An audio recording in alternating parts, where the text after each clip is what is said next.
आज हम अपने ज्योग्राफी लेक्चर सीरीज में आप सभी लोगों का स्वागत करते हैं। आज हम फ्रंटोजेनेसिस वाताग्र जनन, साइक्लोनोजेनेसिस चक्रवात जनन, फ्रंटोलिसिस वाताग्र अवसान and टाइप्स ऑफ फ्रंट्स वाताग्र के प्रकारों पर चर्चा करेंगे। प्रारंभ में हम बता दें कि चक्रवात दो तरह के होते हैं।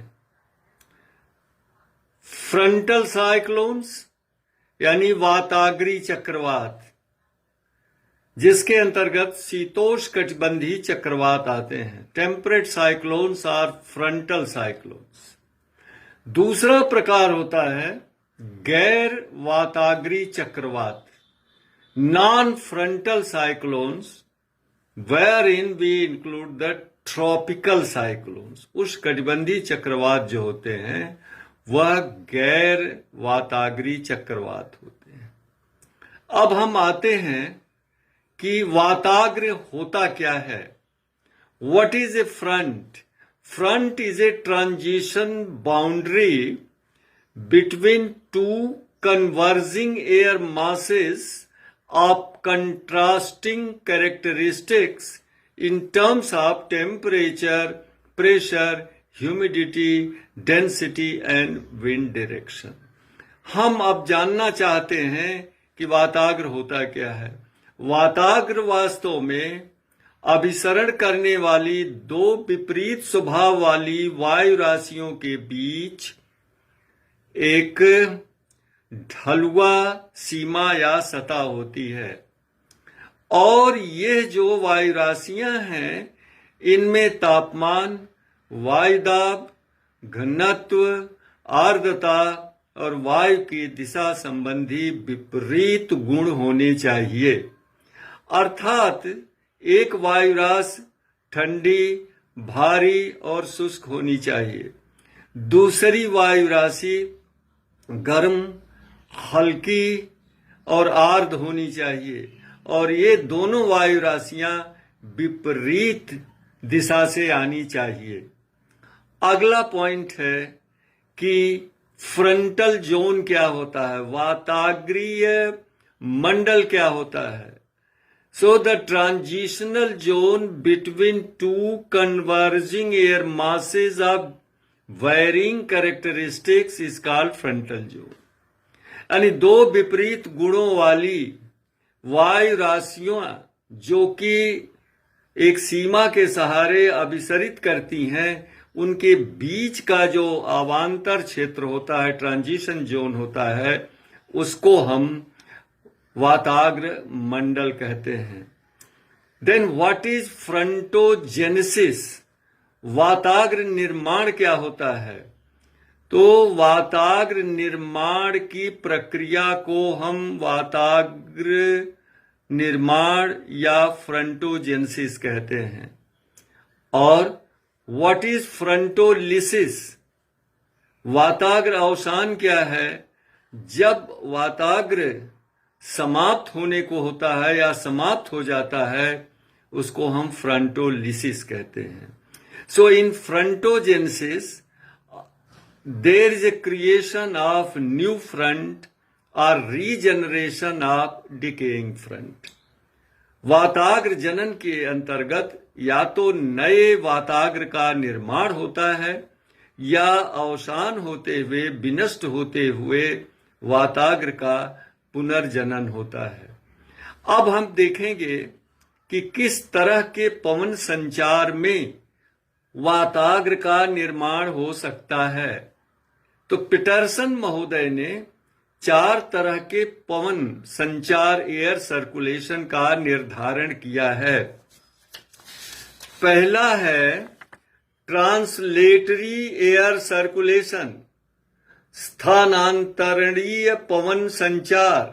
इसमें देख रहे होंगे आप इस पिक्चर में भी कि हवाएं एक दिशा से दूसरे दिशा में प्रवाहित होती हैं। इनमें किसी भी तरह के तापीय विषमता नहीं होती है, अतः वाताग्र का निर्माण नहीं हो पाता है. No front is created in such type of translatory air circulation because winds blow from one direction to other direction parallel to each other. दूसरा जो प्रकार होता है पवन संचरण का, एयर सर्कुलेशन का, वह घूर्णी संचरण होता है, रोटेटरी सर्कुलेशन ऑफ एयर. इसमें दो तरह का पवन संचरण होता है, चक्रवाती, प्रतिचक्रवाती. In cyclonic type of rotatory circulation winds blow in clockwise direction, while in the anticyclonic pattern the winds follow the direction, anti-clockwise direction, and in cyclonic pattern clockwise direction. यानी ये जो चक्राकार वायु का संचरण होता है, इसमें चक्रवाती संचरण में हवाएं घड़ी की सुइयों की अनुकूल दिशा में और प्रतिचक्रवाती संचरण में ये घड़ी के सुइयों के विपरीत दिशा में प्रवाहित होती हैं. इसमें तापीय विषमता तो होती है, लेकिन वाताग्र का निर्माण नहीं हो सकता, क्योंकि एक सीमा के सहारे अभिसरित नहीं होती हैं. Though there is variation in temperature, but no front can be created because the air masses do not converge along a boundary. Now the next one is convergent type of air circulation. वायु का अभिसरणीय संचरण, जिसमें चारों तरफ से हवाएं दिशाओं से हवाएं एक केंद्र पर आके अभिसरित होती हैं. इन convergent type of air circulations, the winds coming from all over directions converge at a central point, and though there is a variation in temperature, but no front is formed. यद्यपि इस अपसरणीय पवन संचरण में तापमान में विषमता होती है, फिर भी वाताग्र का निर्माण नहीं हो सकता है. बताइए क्यों? क्योंकि ये सभी दिशाओं से हवाएं एक पॉइंट पर, एक केंद्र पर अभिसरित हो रही हैं, कन्वर्ज हो रही हैं. जबकि वाताग्र बनने के लिए क्या जरूरी है? एक सीमा के सहारे उनको अभिसरित होना चाहिए.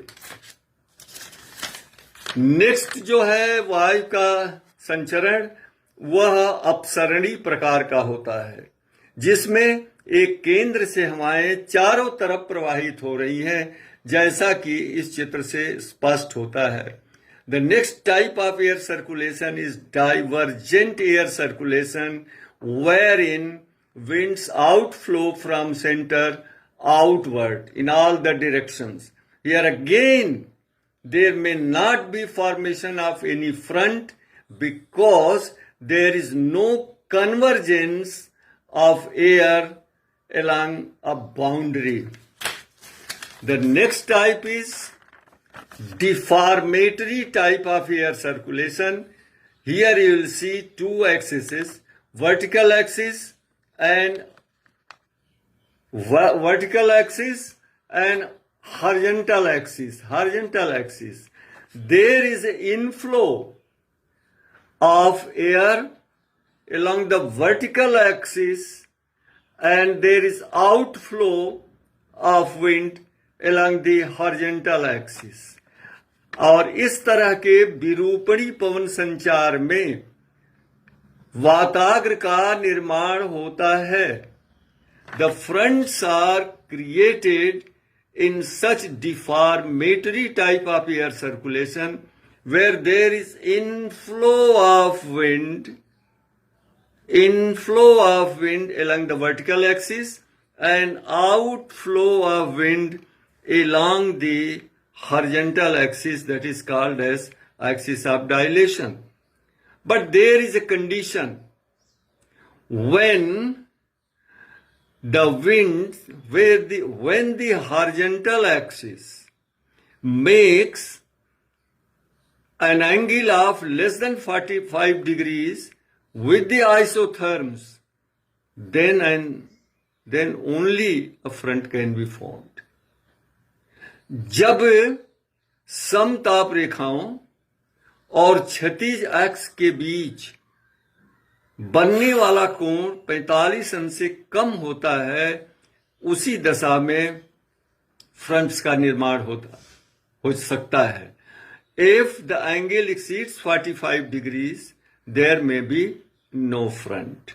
So, such type of conditions are met along 60 to 65 degree north latitudes, where the cold, dry, northeasterly polar winds and warm, light and moist southwesterly wind converge along a boundary and temperate cyclones are formed.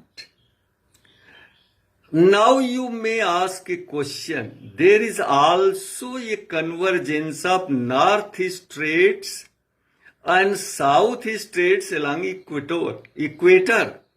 आप ये सवाल पूछ सकते हो कि भूमध्य रेखा के सहारे भी उत्तरी पूर्वी व्यापारिक हवा और दक्षिणी पूर्वी व्यापारी हवा का अभिसरण होता है, लेकिन वहां वाताग्र नहीं बनता है.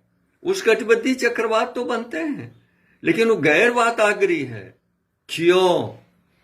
उत्तर दीजिए. उत्तर है कि दोनों वायु राशियों में तापमान संबंधी अंतर नहीं होता है. There is no difference of temperature in two air masses, means northeast trade winds and southeast trade winds. Both are warm air masses. और वाताग्र जनन के लिए जरूरी है कि अभिसरित होने वाली दोनों वायु राशियों के तापमान, घनत्व, उनकी दिशा इत्यादि में विपरीत स्थिति होनी चाहिए, तभी वाताग्र का निर्माण होता है. अब जब वाताग्र खत्म हो जाता है, तो उससे बचे हुए वाताग्र को हम ऑक्लूडेड फ्रंट कहते हैं. The remaining part of a front after the decay of front is called occluded front. तो फ्रंटल साइक्लोन में को हम उसमें दो वाताग्र होते हैं. Two types of fronts are found in temperate cyclones, warm front and cold front.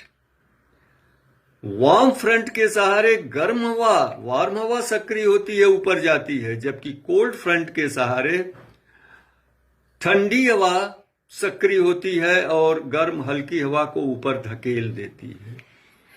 चक्रवात दो तरह के हुए, temperate cyclones and tropical cyclones. In topics को हम अगले 4-5 लेक्चर में लेंगे.